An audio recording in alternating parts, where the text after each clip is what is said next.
Hello, and welcome to another episode of a Mandatory Redistribution Party. Today we're joined by Phil Burton-Cartledge, a sociologist at the University of Derby, whose research includes the crisis at the heart of the Conservative Party. Now, normally our episodes are a bit abstracted from Westminster politics and the news cycle. Firstly, because that's a job that's done a lot better elsewhere by other people who studiously follow the boring end of politics for years on end. But ultimately, it's because radical left thought doesn't really offer a lot of hope that the Parliament media industrial complex is a route that can ever really allow ideas like ours to take root. As the election is showing with each passing tick of the news cycle when they're sticking the boot into incredibly mild social democratic reform. If free broadband gets described as communism on the BBC, then I wonder what they'd make of abolishing capitalism and private ownership. That being said, because we're not absolute monsters, we're obviously going full cans out for Corbyn this election, and this interview is full GE 2019 chatter. So, sup on a fresh tinny, and let's get stuck in. How do you think it's all going?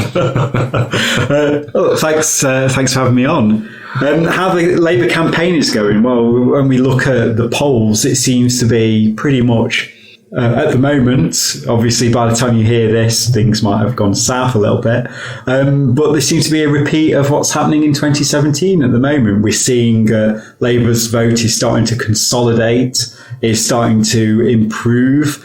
And what's more interesting about this time than last time is the fact that the Tory lead isn't as substantial as it was at this stage in 2017. So it really is a case of it all being to play for. So you think there's room for a lot of optimism still? Yes, I know it's quite hard to be optimistic because we've just had 2 years of really dull, really most appalling procedural shenanigans in Parliament, and also the constant barrage of assaults on Jeremy Corbyn and the Labour Party. But what we're finding on the doors, and this is something that never ceases to amaze me whenever I go canvassing, is how people, on the whole, are generally well disposed to see you. I mean, on social media, you find those one or two stories about canvassers being abused. Yeah. But no, on this occasion, I haven't been abused. I have been threatened with a knife once, not on this campaign, many years ago. People are generally quite happy to see you. They don't shout. The worst that anyone ever says to you is, sorry, I haven't got time, or sorry, I'm not interested. On the whole, people are quite chilled to see you. So when you start to see movement on the doors as well amongst people that you don't expect to support Labour, that is quite heartening as well. And when we was out yesterday, we saw a little bit of that. As someone who has very limited experience with canvassing and has just started mobilising for this campaign, I am very surprised by... So firstly, all my information comes from anonymous AVI people on Twitter, so I'm already disconnected from the real world in my own way. But the attack lines of the press that seem to be dominating what the national conversation is doesn't really seem to be the national conversation when you speak to people at their doorstep. No, definitely not. And we saw this week how movement in the polls has meant that for the number one issue of this election is no longer Brexit, but is the NHS. And we're certainly finding that on the door as well. But initially, when the campaign started, we were tending to find people who were saying, I'm voting Tory to get Brexit. And we all have those archetypal so-called lifelong Labour voters. Like, I'll give you an example. There was one guy who I spoke to, said, "Oh, I'm lifelong Labour, me. I haven't voted Labour since you all messed up the economy," i.e. he hasn't voted for Labour since 2005. Yeah. So those are the kind of people that we're losing. Well, in fact, no, they're pretty much already lost, and there's not a great deal you can say to them. But in terms of the actual feedback that you're getting off the doors, what people are saying is their priorities are very much not the kinds of priorities that Boris Johnson thinks are the people's priorities. So he talks about Brexit, and yes, we do find Brexit on the doors, but we also find concerns about the NHS. We also find concerns about jobs. We find concerns about local issues. So, for example, in Stoke, where I'm from, there's been a big scandal where the Tory-run council, that's right, Tories run the council in Stoke-on-Trent, they had they entered into a relationship with a so-called green firm called Solarplicity to fit solar panels on a number of council housing and private residence housing. And there was all kinds of problems. Some of it wasn't connecting up properly. Some people had issues with damage to their houses because of faulty installations and so on. And that's been a big scandal. And one of the Labour candidates, Mark MacDonald in Stoke South, he's been campaigning hard on this ever since he was selected for the seat well over 18 months ago. And that has been a big issue on the doors as well. And the Conservatives, they haven't got an answer for that because, one, they're overseeing the scheme. And secondly, their Conservative representative in Stoke South, a guy called Jack Brereton, who, to my eternal shame, is a former student of mine. He was a Tory when I taught him. He's just basically been referring people to the CAB rather than dealing with their casework. Those kinds of issues that come up from people's everyday lives can cut through the media narrative, if you like. The media throw up a great deal of fog, but ultimately people are going to look at their own circumstances, look at what they experience the most about everyday life, and those issues are going to inform how they see politics. And that's what we're seeing in this election. And also I'm discovering a lot. People have these like lifelong relationships with the Labour Party that are incredibly complicated. Like you say, like people say, I'm Labour to my bone, but they haven't voted Labour in like 15 years. Especially in the North. Being Labour is just something you're born into, like, almost irrespective of your voting pattern. You find out whether Labour to my bone means, oh, I liked Blair, or Labour to my bone means I liked Harold Wilson. It does feel like people never have strayed too far away from taking an interest in the Labour Party, and that relationship's always there to be rekindled. Yeah, it's just about trying to find the kind of issue that can make someone think twice. And this is obviously very difficult. But so, for example, the guy that I was speaking about earlier, who not voted Labour since 2005, how getting him to not vote Conservative this time, which is what he was planning on doing, it would be, you're not even a night in the pub probably wouldn't suffice. But I suppose in the kind of the interlude of in the interval of a very short doorstep conversation, when you meet someone like that, you've got to find the kind of the form of words or raise enough doubt in their mind where you won't convert them, but you might make them think twice about voting Conservative and hopefully, in the kindest, gentlest way possible, suppress their vote. Yeah. So, for instance, again, a couple of weeks ago, we knocked on this door of this guy who claimed to have been a striking miner. I'll talk a little bit about him again in a moment. He claimed to be a striking miner, and he said that he was voting Conservative this time. He said he was going to give the Tories a chance, almost as if they'd not been in power. Give them a chance, 9 years in. Yeah. I said, this is exactly what I said to him, but using all the lines, saying, well, you're a striking miner, you know what the Tories are like and all this. And you could kind of see some sort of cogs turning as you were pointing out all these things to him. At the end of it, he said, I'm still voting Tory, but we could see that you'd put the seed of doubt in his mind, and hopefully, he'll stay at home come December the 12th. On that particular guy in question, I went back and told one of my friends back at base about him, and she said, tell me where he lives. So I told her. She says, right, leave it with me. So she went away. This is a wonderful local Stoke activist who's got a very long memory, and she's been involved in Greenham Common, miners' strike, and loads of pretty much all Labour movement disputes in Stoke for running back 40, 50 years. And when I saw her yesterday, she said, you know that guy you told me about? Yes. She got her husband there, and he said, he never was a striking miner. He was a technician at the pit head, and he scabbed on it. Wow.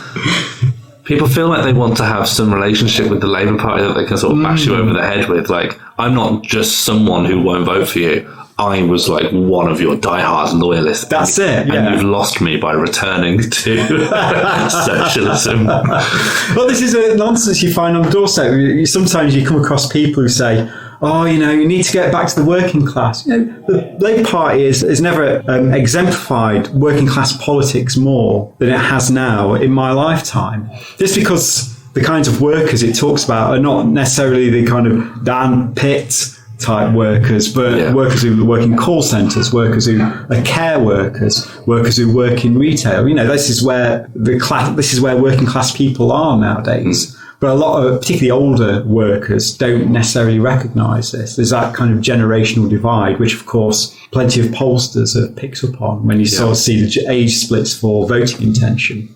And I feel like the class divide over who votes for who is completely misrepresented in the media. Like the whole Conservative Party, we're talking about working people want less immigration. It's your average medium income employee. They're the people that want Brexit.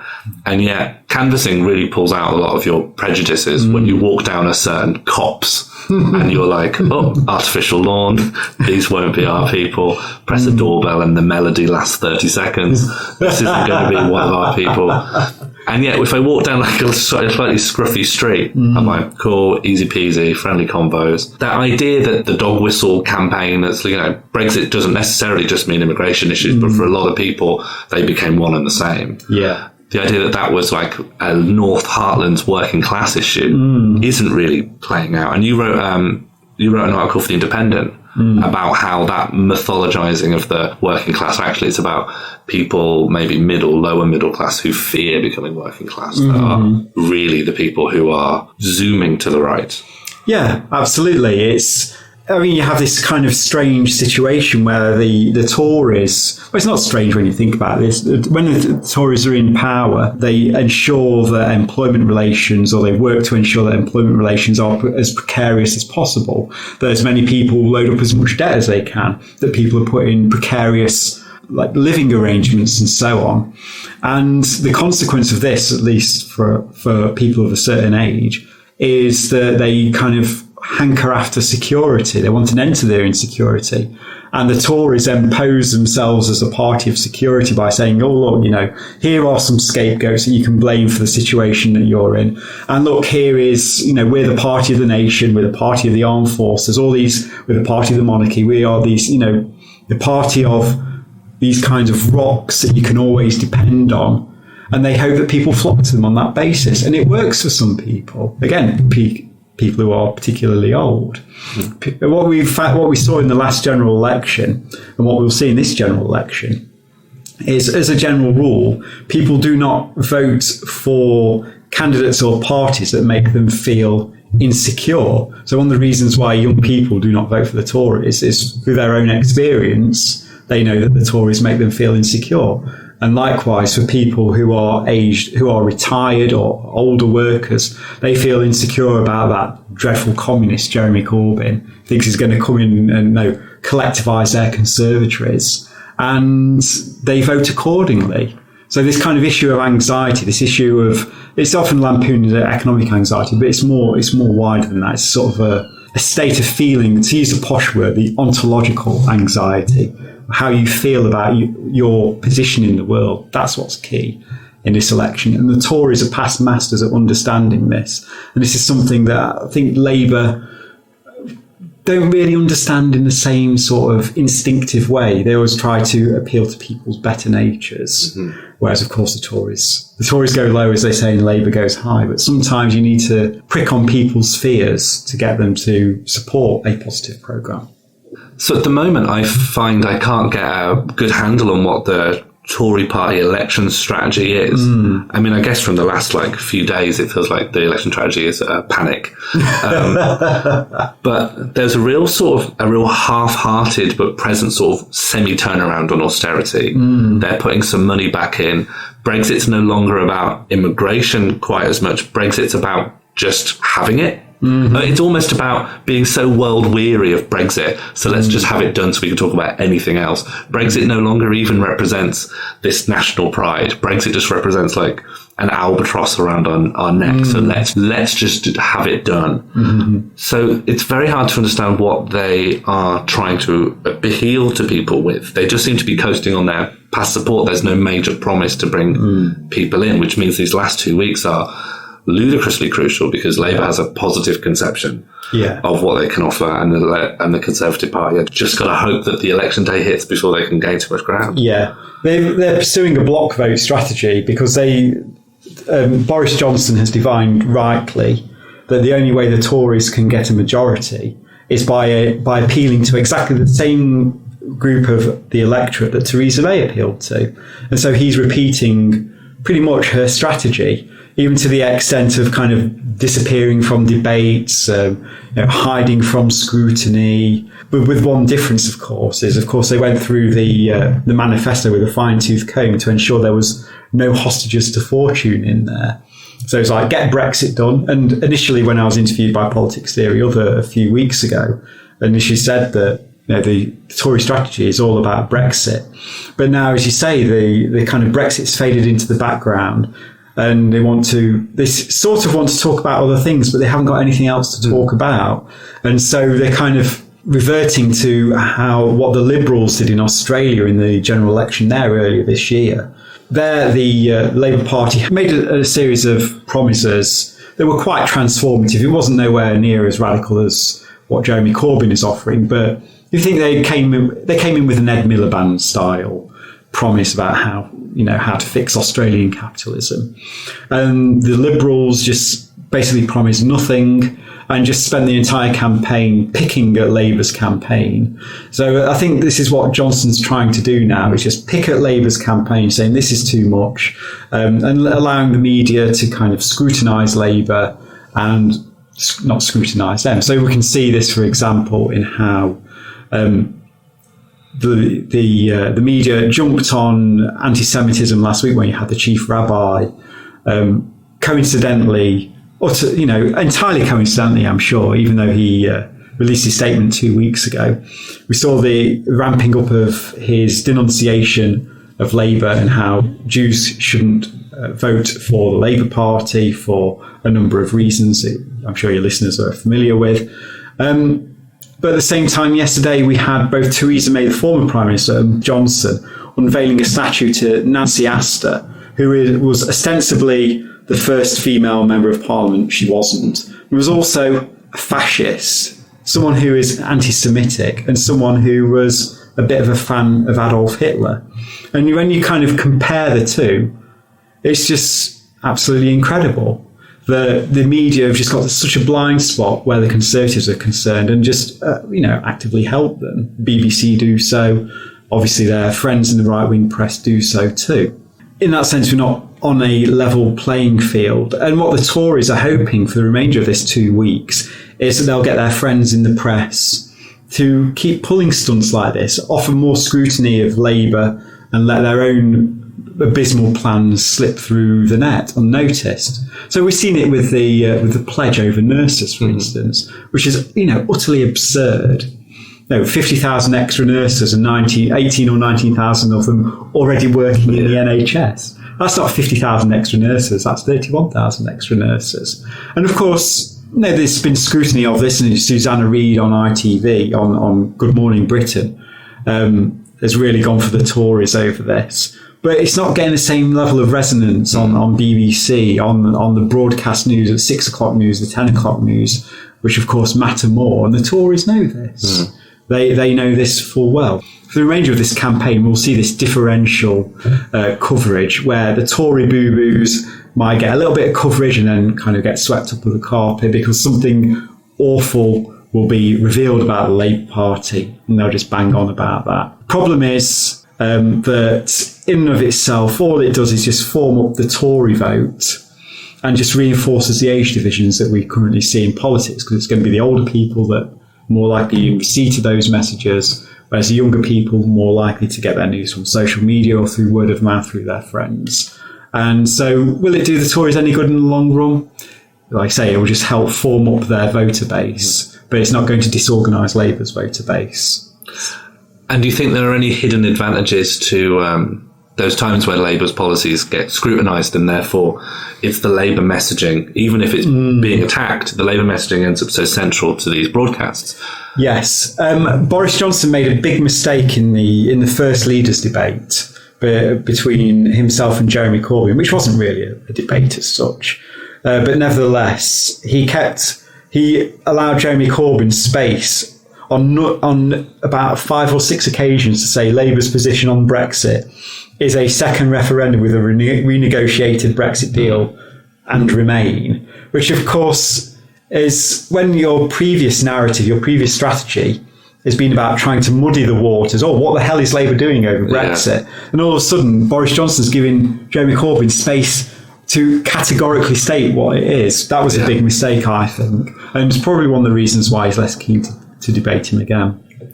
It's something that I have heard people say from back on the doorstep. They do seem now to have clarity on what Labour's Brexit position is. But they this didn't happen to be after a friend who told me about it. But one person said it to them really conspiratorial, like they were embarrassed to be like, I think they were like a Lib Dem. And they're saying, do you know, I don't actually think that Labour's policy on Brexit's actually that mad. And they're like, we don't either. And it's like, oh, right. Because that was so ubiquitous that this policy was beyond human comprehension. Yeah. And yet people can sum it up in a few seconds. Well, we've been talking about at home when we've been knocking about on this. Kat, who is my significant other, she's saying, I think this is going to be the election of the shy Labour voter. So you've got all those follow back pro-Europe hashtag people on Twitter, for instance, who mercifully seem to have disappeared from Twitter during the general election. That's good. We must have permanent general elections so those awful people are never seen again. How many of those are actually going to follow through and vote Liberal Democrat when they know that Labour is the only way that they can get a second referendum? And so you start to see some of the kind of more prominent FBPers. People like Femi, for instance. If you listen at home, you don't know who Femi is, don't worry about it. Or Jolyon Moore. If you don't know who he is, don't worry about it. But these are prominent. Don't worry about it. These are prominent centrist Twitter celebrities, I suppose. Both of them, like Femi, has kind of come out and said, vote Labour, and Jolyon Moore seems to be kind of concentrating his fire on the Tories more than Labour, and is kind of crawling towards or inching towards a pro-Labour position in most seats. So that is quite interesting. They're obviously quite prominent, but there'll be, a dozen or so FBPers or something who are going to be shy Labour voters. But I'm sure there's plenty of people who identify with Liberal Democrats who voted Liberal Democrat in the European elections, who are going to switch Labour this time for this express purpose.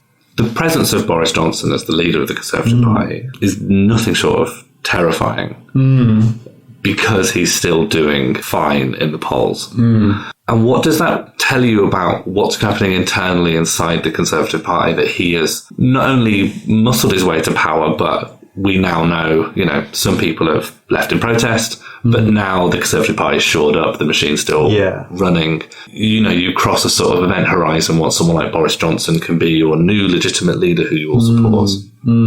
It is very concerning. It does worry me. I mean, if the Tories get a majority, be in no doubt, be worried. But don't despair, join the Labour Party, get organised. But it's a case of, for a lot of Tories, they were quite happy to go with Boris Johnson for the simple reason that they think he's popular.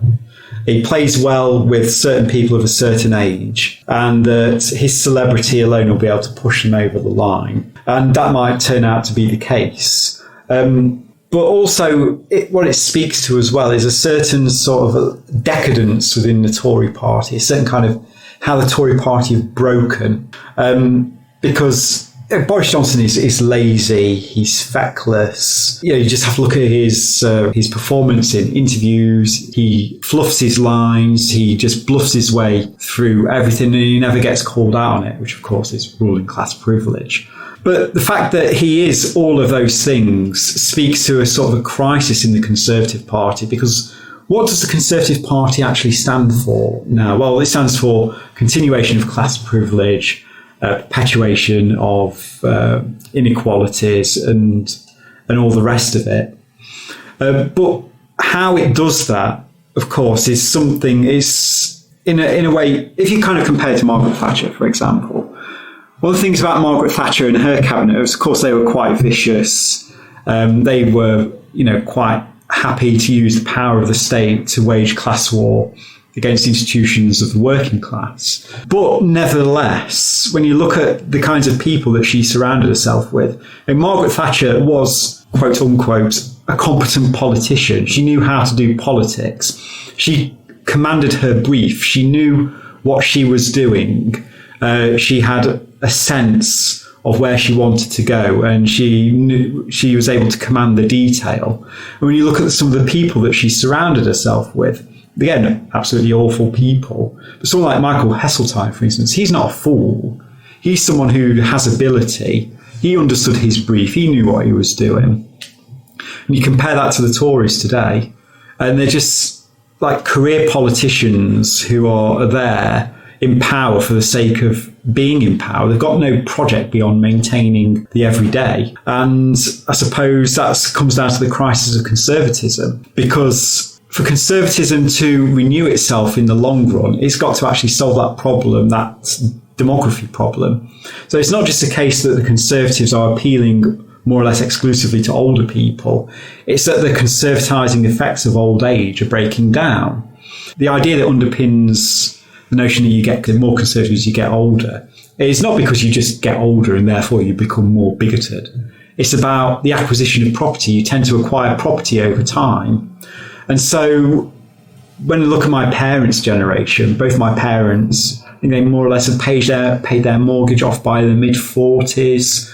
And they were relatively secure in their jobs as well. And they had pensions to look forward to. They had modest property. Now look at my grandparents. They had property despite coming from inner city working class Derby. And look at my brother, who has a family of 5. He's in Renton. He's 40. He's never going to get a house. And there's millions of people in the same position as him. So are they going to get conservative as they get older in the same kind of way? When they're being denied access to the housing ladder, when their pensions are going to be, an insult, when they don't retire until they're 75? No, of course not. So how do the Conservatives fix this? Well, you could say that the Conservatives should actually, build some houses, or think about lowering the retirement age, thinking more creatively about how they can maintain their system. And one of the things that heartened me about the Conservative manifesto, if you can put it that way, is they don't have a clue. They don't know what they need to do in order to sort out their problems. And it's not just a case of not having the will to be able to sort it out. The problem is that maintaining their current base prevents them from being able to address their medium to long-term problem. Because if they start building loads of new houses, if they start addressing issues around raising wages, sorting out pensions, that goes against some of the interests of their own base. Who is the party of landlords in Britain today? It's a Conservative Party. So they're not about to take action against landlords, whether they're people who own 2 or 3 properties or own over 100 properties, because they need that base. They need those people as part of their voter coalition. And so this is a problem that the Tories have. They've created this generational war, if you like, that exists on paper, but they can't extricate themselves from it without doing damage to themselves. Because if they suddenly start saying, okay, we're going to give more rights to renters. We're going to build loads of new houses. We're going to allow councils the freedom to build new council and social housing. Then they can do all of that. But younger people have memories. They know if your formative experience is about, being on a 0 hours contract and being able to earn barely enough to pay off your rip-off landlord, then, 15 years down the line, just because you've got a nice new car or you're able to afford a house at last, that you're going to forget what the Conservatives did to you. And this is the big problem that they have. And how do they get into a position where they have what feels like such an elementary problem? Like Thatcher understood that you need to be able to bring people in. Like she allowed people to own property. Then got massive support from people who otherwise would have been working class Labour supporters. And so these feels like truisms, if the Conservative Party come in and just oppress the working class, causes more support amongst Labour, Labour get back in and that pendulum swings. Yeah. Across the 20th century, that was understood. Those principles haven't gone away. So have the Conservatives either got themselves into a political situation where they can't manoeuvre in that way, or just seem to have forgotten what feel like the basics of their political system? I suppose it's about the generational replacement within the Tory party itself. When you look at the people who are frontline politicians now, none of them were frontline politicians in Thatcher's day. The people that are left over from Thatcher's day, people like Ken Clarke and Michael Heseltine, they've been told quite clearly that they're not welcome in Labour Party, in the Conservative Party anymore. I'm sure there are some people in the Labour Party who would welcome them into the fold. And so those lessons haven't been transmitted. They have not been passed down to them. And you see this in industrial relations as well, where lots of managers positively shit themselves when workers decide to take strike action. And part of the reason is because they've gone through management school where industrial relations is just, probably an obscure optional module in the third year at 5 till 8 on a Friday night. Yeah. No one bothers about that anymore. So those kind of lessons, those sorts of the lessons of the Thatcher years that the ruling class effectively relearned about how to use the state effectively to batter down organised labour, they've gone. Those lessons have fallen on deaf ears. And also when you think about when you're a Conservative, if you're a Conservative politician now, how you entered into politics would have been through, you've had some job somewhere, and you would have gone to an association meeting, you'd have greased the palms of the regional organiser or some patrons that you might have further up the tree. And you would have learned how to work the association and to get selected. Now that's quite a useful skill, I suppose, being able to persuade people, but you haven't had a direct experience of managing things or dealing with the realities of operating a firm, operating a business or whatever. And also for a lot of Conservative politicians as well, bear in mind that nearly all of them, if not all of them, came of age before 2015, where politics between, say, the passing of Margaret Thatcher in 1990, passing from the political scene, not actual passing of Margaret Thatcher, all the way up until 2015, that 25 years of politics has been around, the fundamentals have been settled. Neoliberal consensus, the markets rule, private is better than public. And so they've accepted that as their, if you like, their baseline. They've never questioned it. And so when you move into a situation where struggle is ramping up, where there are going to be more strikes over the next years, if the Conservatives get in, I fully expect there'll be riots as well. They do not know how to respond to that.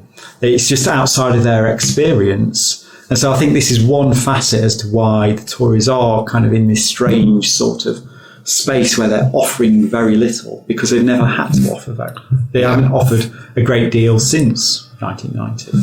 So it's the neoliberal consensus that surrounds them in their office. Yeah. They forget that there might be people anywhere else in the country who don't accept those baseline principles. Yeah, that's right. It's their common sense. And of course, that's reinforced by Westminster. It's reinforced by Westminster, in which many Conservative MPs will have discussions with their Labour opposite numbers because it is a chummy club. And they'll find that, some of the Labour people, they're all right. They've just got some, in their view, some iffy views about certain things, but they'll get on.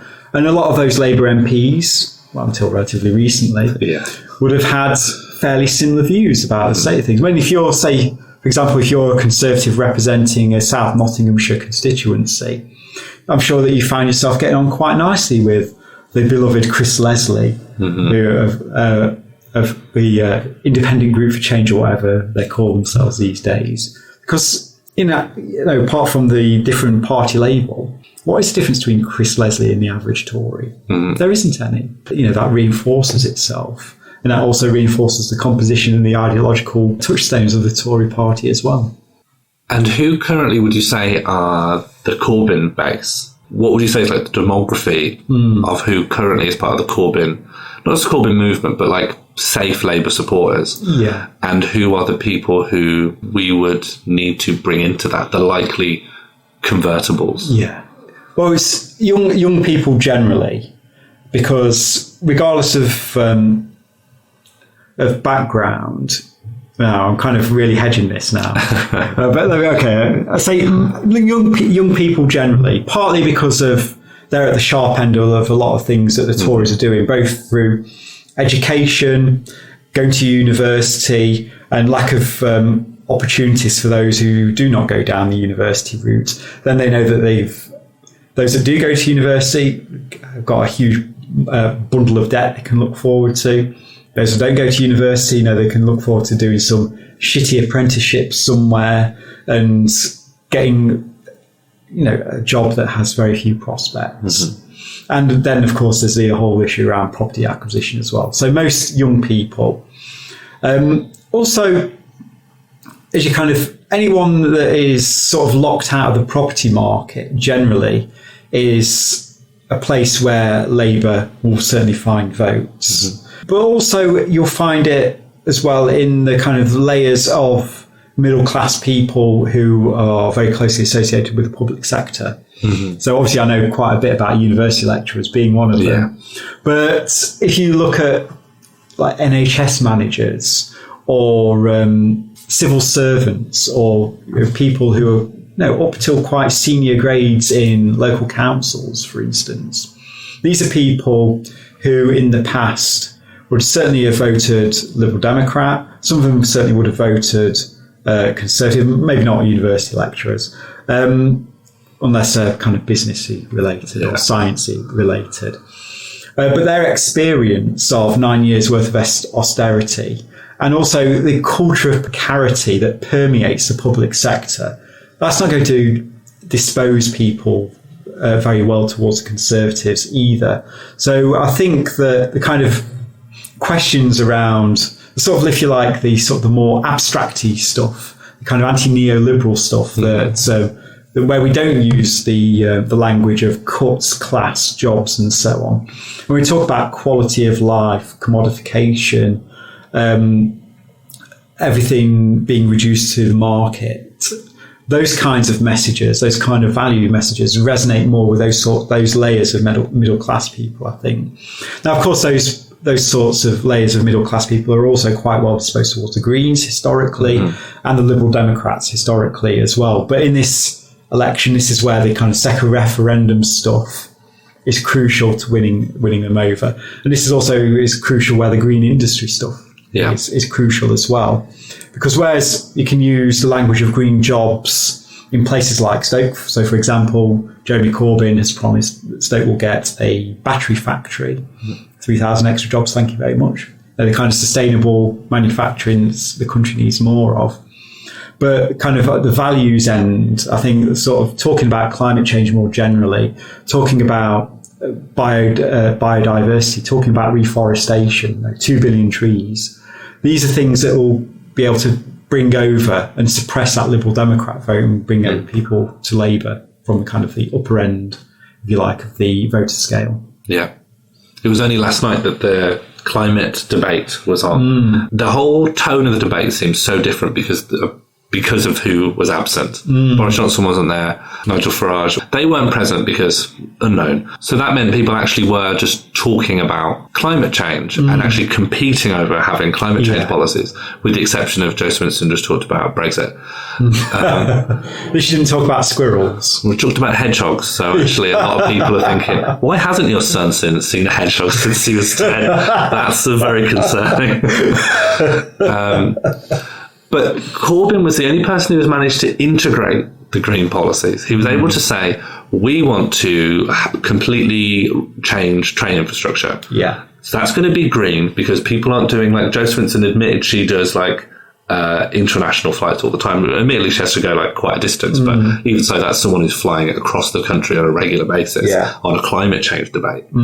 Whereas Corbyn can go, this is going to affect the economy. It's going to boost the economy because people can now travel. Yeah. But also train travel becomes an option. We integrated with the Eurostar. People can now get to Europe. You can travel to Europe without flying now. Yeah.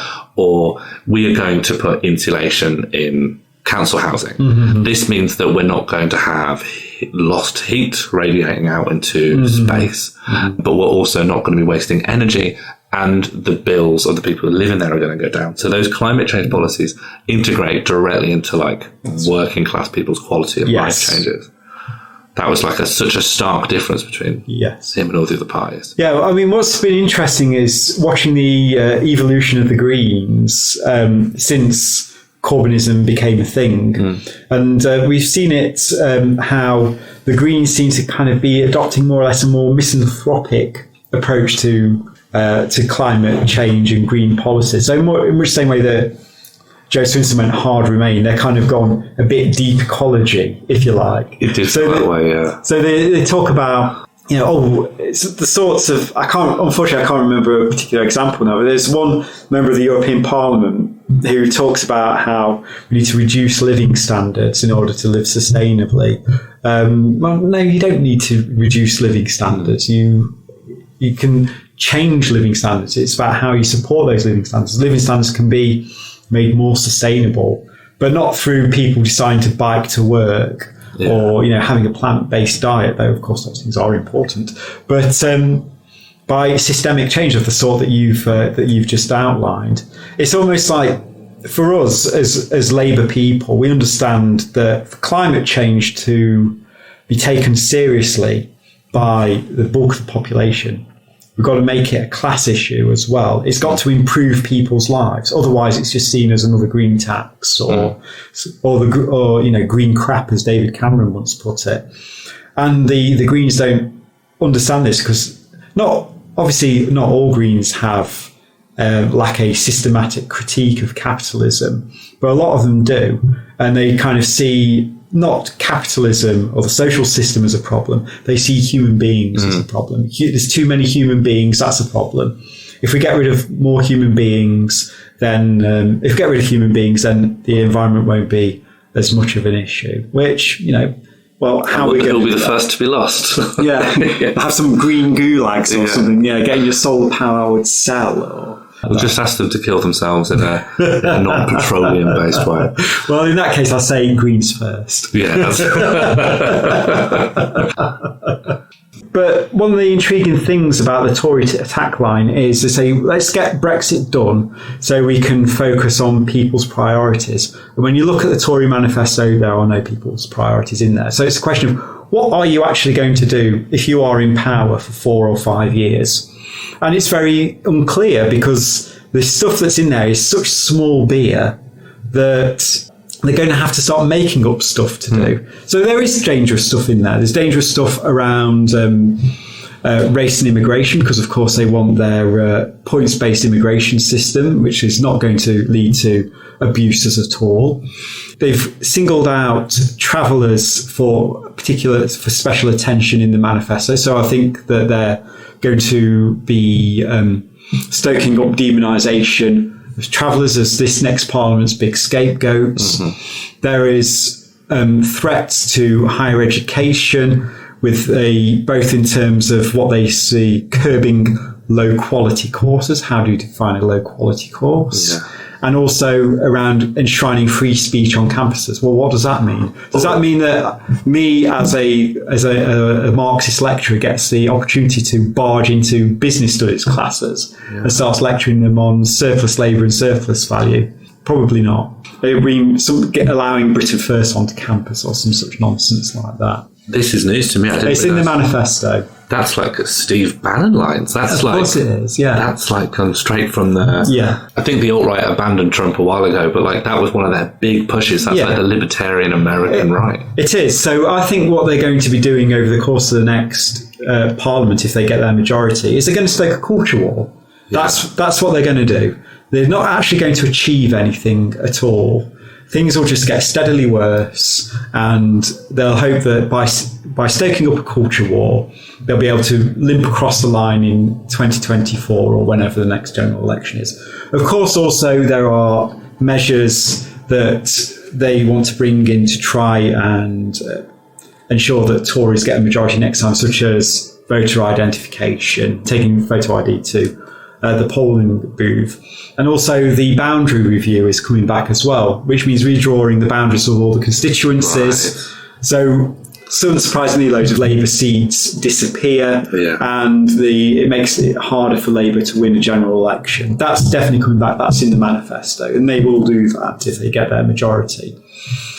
So it's anything, but from my perspective as well, what they seem to be doing is effectively staving off the crisis in the Conservative Party. They know that they've got to rejuvenate themselves, they've got to find ways to appeal to younger voters, and the manifesto is an admission that they're not going to do that and they can't do that. So they're going to, by hook and by crook, find other ways of trying to maintain the Tory party until 2024. And if they win that election, then they'll put off what needs to be done to the future. Boris Johnson probably won't even be there by then. He doesn't need to worry about it. What we're going to see in the next Parliament is a culture war, clampdowns on freedom and democracy, and also a lot of time wasting. There'll be a lot of Boris Johnson plomping around the world stage, look at me being Churchillian, I've signed this great trade deal, everything's fine, everything's hunky-dory, bish bash bosh, and that's going to be it.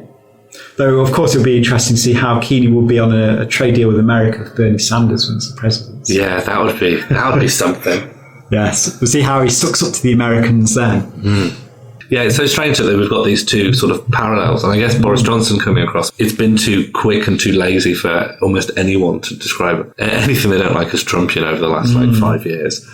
But there's something about the possibility of an upcoming culture war. There's something about the memory holing of everything, like that big litany of lists of things that Boris Johnson has done or said that's like, according to some journalists, hidden away in a Spectator article. That should be, I guess this is like Twitter outcry style language, but you'd think that of a previous era, that would be that would sink a politician. Yeah. There is like the tactic learned from Trump, which is, if I plow through and also do a new mistake or reveal a new problem. But the scariest thing about that, if you start drawing the parallels, is that a lot of the news media in America hate Trump and they don't know how to deal with it, and they go, Trump's just done this, as though like one new gotcha or hypocrisy will make him tweet out, you got me, I'll step down, I'm sorry. Like, there's no point showing to like MAGA hat wearing flag demonstrators, look, he's actually contradicted himself, what, for the 900th time. Like, this isn't going to be the straw that broke the camel's back. In America, loads of the news media is against Trump, but we don't have that here. So imagine Trump with a highly complicit media is truly terrifying. Yeah, yes, it is. And what we're seeing as well is the fact that both in terms of general norms and in terms of constitutional norms as well, how Boris Johnson has effectively shat on them and with no consequence whatsoever. His biggest consequence was he had to write a letter to Brussels. Well, that's gone down the memory hole as well. Yeah. I remember arguing, thinking, yes, Labour's got to say no to his general election, so he is forced to write that letter, and that will be, death to the Tories. And it's like people have already forgotten it. Yeah. The memory holing is really strong right now. It is. I think that as time goes by, of course, he can't get away with the memory holding forever because there are growing numbers of younger people who absolutely despise the Tories, and that's not going to go away.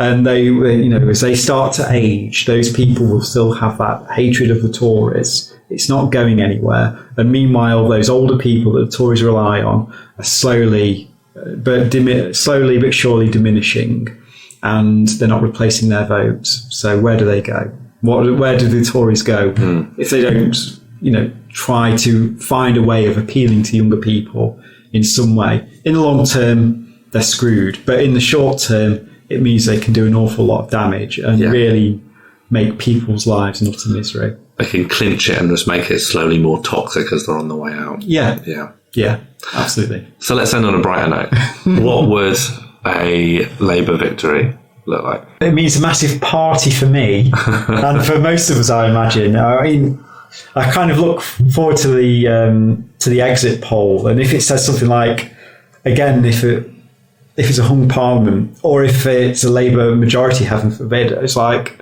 I just can't imagine. The hope would kill me. The hope is killing me. But what would it be like when the euphoria has died down? It's going to be difficult. It's going to be difficult because the media will not be as placid and as supine as they have been to Johnson. We will face an onslaught of likes of which no government has ever faced before.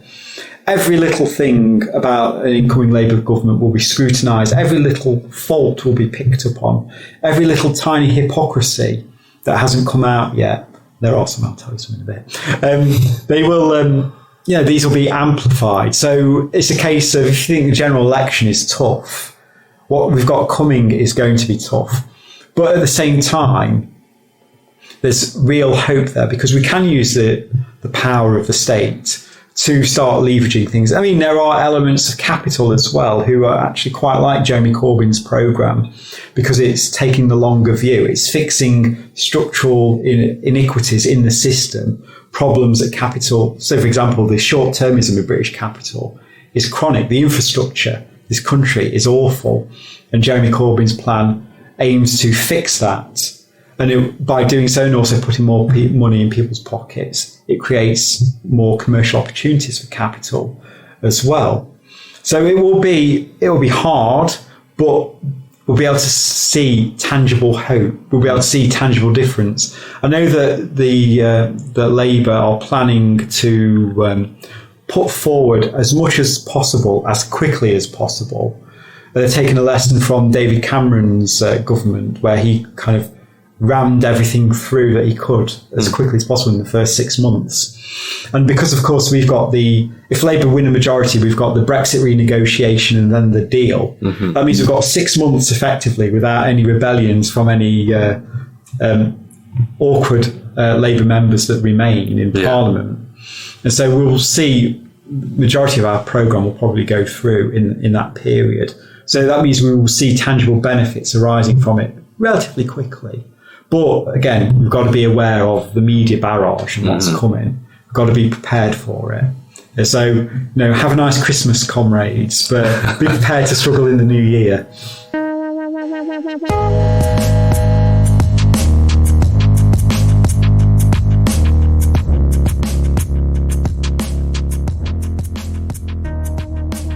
Mandatory Redistribution Party was created and produced by Sean Morley and Jack Evans. Our main title theme was recorded by Ella Jean.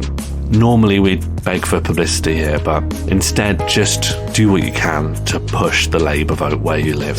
Speak to friends, speak to family, canvass if you are able and willing. Do what you can to get these fucking parasites out of Westminster.